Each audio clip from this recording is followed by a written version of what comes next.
Assalamualaikum warahmatullahi wabarakatuh. Saya Endang Puspitasari, perwakilan dari kelompok 5. Di sini akan membahas tentang manajemen risiko. Di sini anggotanya ada Hasnabila Estiardiani dan Ica Mutia. Pokok bahasannya ini yang pertama ada pengertian manajemen risiko, tujuan manajemen risiko, langkah-langkah pengambilan keputusan dalam konflik, sama manfaat manajemen risiko, metode manajemen risiko, kategori pengambilan keputusan, manajemen pengambilan keputusan. Yang pertama, itu ada pengertian manajemen risiko. Menurut Herman Darmawi menyatakan manajemen risiko adalah suatu usaha untuk mengetahui, menganalisis, serta mengendalikan risiko dalam setiap kegiatan perusahaan dengan tujuan untuk memperoleh efektivitas dan efisiensi yang lebih tinggi. Dan menurut Irham Fahmi, mendefinisikan manajemen risiko sebagai suatu bidang ilmu yang membahas tentang bagaimana suatu organisasi atau perusahaan menerapkan ukuran dalam memetakan berbagai permasalahan yang ada dengan menempatkan berbagai pendekatan manajemen secara komprehensif dan sistematis. Yang kedua, ada manfaat manajemen risiko. Manfaat yang akan didapatkan oleh suatu perusahaan apabila melaksanakan risk manajemen dengan baik antara lain A. Mencapai tujuan. Tujuan akan lebih mudah jika rintangan yang mungkin terjadi itu telah diketahui sebelumnya. Ronnie Counter mengatakan keberhasilan suatu perusahaan ditentukan oleh kemampuan manajemen menggunakan berbagai sumber daya yang ada untuk mencapai tujuan perusahaan. B. Yaitu meminimalkan kemungkinan bangkrut. Semua perusahaan memiliki kemungkinan bangkrut atau gulung tikar. Risiko bangkrut bisa menimpa siapa saja dan kapan saja. Tidak ada yang bisa menjamin bahwa sebuah perusahaan tidak akan bangkrut. Perusahaan yang menerapkan manajemen risiko dengan baik akan sanggup menangani berbagai kemungkinan yang merugikan yang akan terjadi pada perusahaannya tersebut. Yang ketiga yaitu ada manfaat manajemen risiko, yaitu meningkatkan keuntungan perusahaan. Manajemen risiko yang baik dan teratur tentu dapat meningkatkan keuntungan perusahaan. Salah satu manfaatnya dapat memperkecil kerugian sehingga keuntungan yang diperoleh semakin besar. Manajemen risiko yang baik dan teratur dapat meningkatkan keuntungan perusahaan itu sendiri. Hal ini harus menjadi salah satu indikator suksesnya pelaksanaan manajemen risiko dalam suatu perusahaan. D. Memberikan keamanan pekerjaan. Manajer harus memiliki kemampuan memahami, menganalisa, dan menangani risiko. Manajer dapat menangani risiko dengan baik dan dapat mampu menyelamatkan perusahaan tersebut. Apabila perusahaan yang manajer tangani tersebut dapat terhindar dari kerugian, maka sudah pasti perusahaan akan mengalami kemajuan dan karir manajer pun akan ikut maju. Selanjutnya akan dilanjutkan dengan Ica Mutia. Selanjutnya ada tujuan manajemen risiko. Tujuan dari manajemen risiko ialah untuk menjamin bahwa suatu perusahaan atau organisasi dapat memahami, mengukur, serta memonitor berbagai macam risiko yang terjadi, dan juga memastikan kebijakan-kebijakan yang telah dibuat dapat mengendalikan berbagai macam risiko yang ada. Secara khusus, tujuan dari manajemen risiko ialah menyediakan informasi mengenai risiko kepada pihak regulator, meminimalkan kerugian dari berbagai risiko yang uncontrollable agar perusahaan tetap hidup dengan perkembangan yang berkesinambungan. Biaya manajemen risiko yang efisien dan efektif, memberikan rasa aman dan agar pendapatan perusahaan stabil dan mampu memberikan kepuasan bagi pemilik dan pihak lain. Selanjutnya ada metode manajemen risiko. Yang pertama itu ada avoidance, merupakan metode untuk mitigasi risiko dengan cara tidak berpartisipasi dari kegiatan yang berpeluang besar, membuat kamu cedera, sakit, atau kematian. Salah satunya adalah merokok yang memiliki peluang besar meningkatkan risiko kesehatan dan keuangan. Yang kedua ada retention. Retention adalah jumlah risiko tertentu yang ditanggung sendiri oleh perusahaan asuransi. Biasanya risiko yang ditanggung digunakan untuk membantu mengimbangi risiko yang lebih besar di waktu yang akan datang. Yang ketiga ada sharing. Metode sharing sering diimplementasikan oleh perusahaan asuransi untuk menanggung sejumlah risiko yang seharusnya ditanggung oleh individu. Pada metode sharing, setiap peserta akan mengumpulkan dana dalam waktu dan jumlah yang telah disepakati bersama ke perusahaan asuransi. Dana tersebut akan dibagi menjadi dua, yaitu 50% sebagai klaim peserta untuk kebutuhan asuransi dan 50% sisanya diatur perusahaan untuk sebagai pihak pengelola. Metode ini menguntungkan untuk kedua belah pihak. Yang ketiga ada metode transferring atau pengalihan risiko. Merupakan metode umum yang paling banyak diterapkan di kehidupan sehari-hari, salah satunya di asuransi kesehatan. Model bisnis asuransi kesehatan menerapkan pengalihan risiko individu ke perusahaan asuransi. Pihak individu hanya perlu membayar biaya premi setiap bulannya ke perusahaan asuransi kesehatan. Sebagai gantinya, mereka akan menanggung risiko kesehatan dan finansial individu tersebut.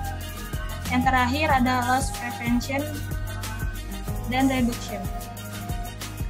Reduction atau pencegahan risiko merupakan teknik pengelolaan risiko manajemen yang mengambil langkah-langkah pencegahan dan meminimalisasi risiko yang kemungkinan terjadi di masa yang akan datang, bukan menghilangkannya sama sekali.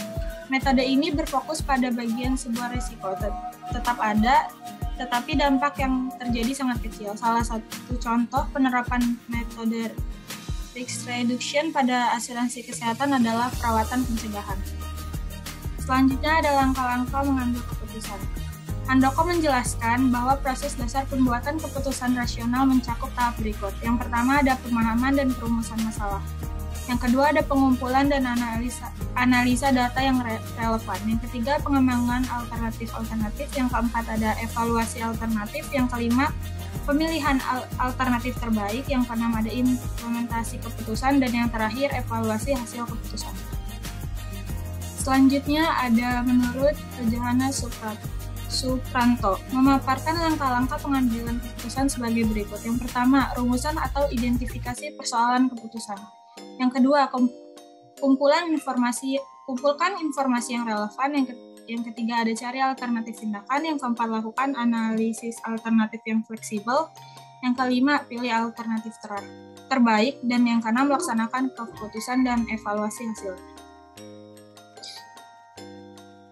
Menurut Siagian yang mengemukakan terdapat 7 langkah yang dapat ditempuh dalam pengambilan keputusan, yaitu pertama, mengetahui hakikat masalah yang dihadapi. Dengan perkataan lain, mengidentifikasikan masalah yang dihadapi dengan setepat-tepatnya. Yang kedua, mengumpulkan fakta-fakta dan data yang relevan.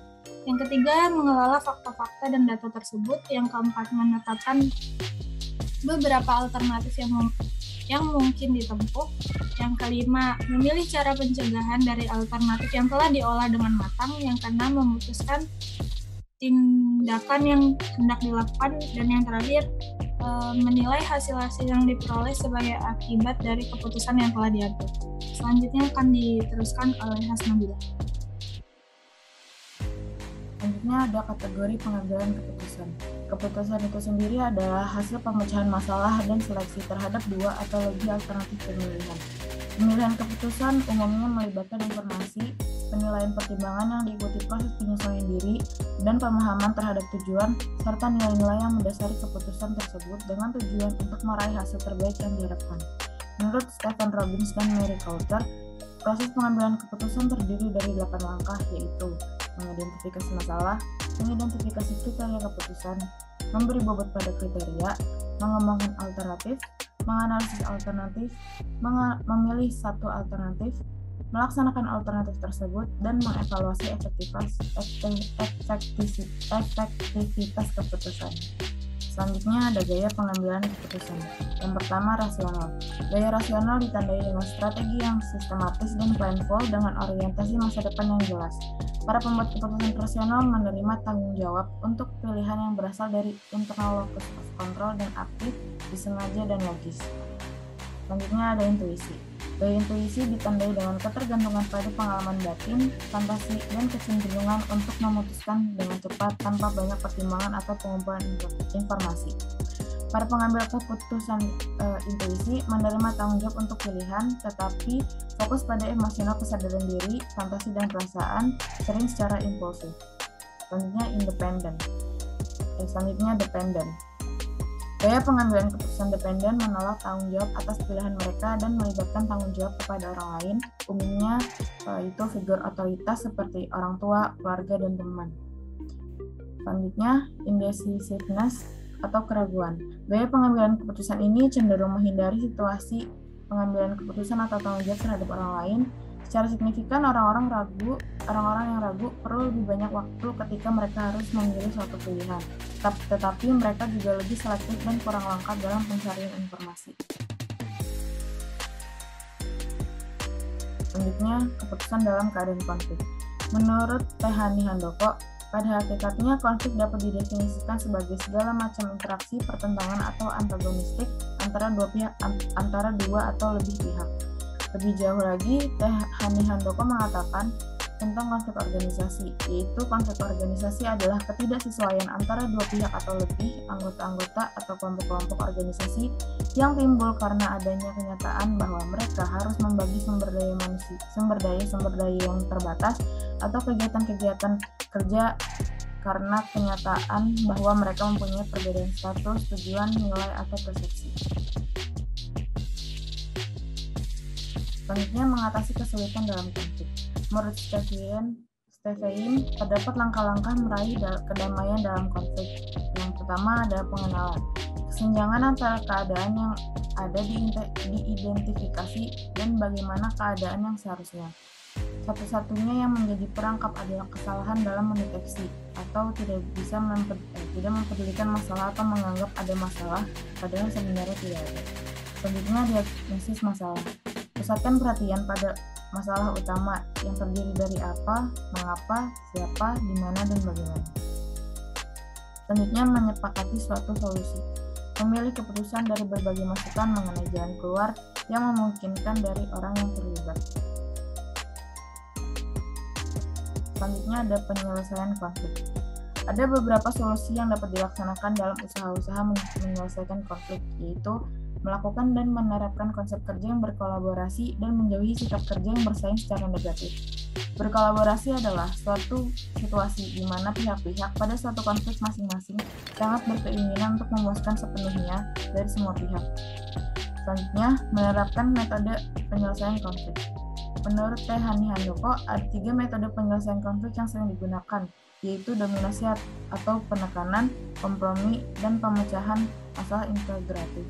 Metode-metode ini berbeda dalam hal efektivitas dan kreativitas penyelesaian konflik, serta pencegahan situasi konflik di masa mendatang. Selanjutnya, menerapkan konsep yang realistis sesuai dengan SWOT. SWOT adalah singkatan dari strength atau kekuatan, weakness atau kelemahan, opportunities atau peluang, dan threats atau ancaman. Tujuan umum diterapkannya SWOT yaitu untuk memberikan suatu pandangan agar perusahaan menjadi lebih fokus, sehingga dengan penempatan analisis SWOT tersebut yang nantinya dapat menjadikan bandingan pikir dari berbagai sudut pandang, baik dari segi kekuatan atau kelemahan, serta peluang dan ancaman yang mungkin bisa terjadi di masa-masa mendatang. Manajemen pengambilan keputusan. Pengambilan keputusan merupakan sikap yang hati-hati dalam bertindak untuk menentukan sebuah pilihan dari beberapa alternatif. Pengambilan keputusan adalah proses berpikir yang meliputi semua aktivitas pemecahan masalah. Dalam pengambilan keputusan yang baik memiliki ciri-ciri berikut. Setiap keputusan yang diambil dikomunikasikan dengan jelas kepada orang yang bersangkutan. Selanjutnya, keputusan yang dibuat tidak kaku, harus rasional dan mudah diimplementasikan. Selanjutnya, keputusan yang diambil harus diikuti dengan realisasi yang jelas. Keputusan yang telah diambil dan dirasa tidak cocok lagi tidak dipaksakan untuk dilaksanakan, tetapi harus dibuat keputusan pengganti. Berikut sumber referensi yang kami paparkan. Terima kasih. Kurang lebihnya mohon maaf. Wassalamualaikum warahmatullahi wabarakatuh.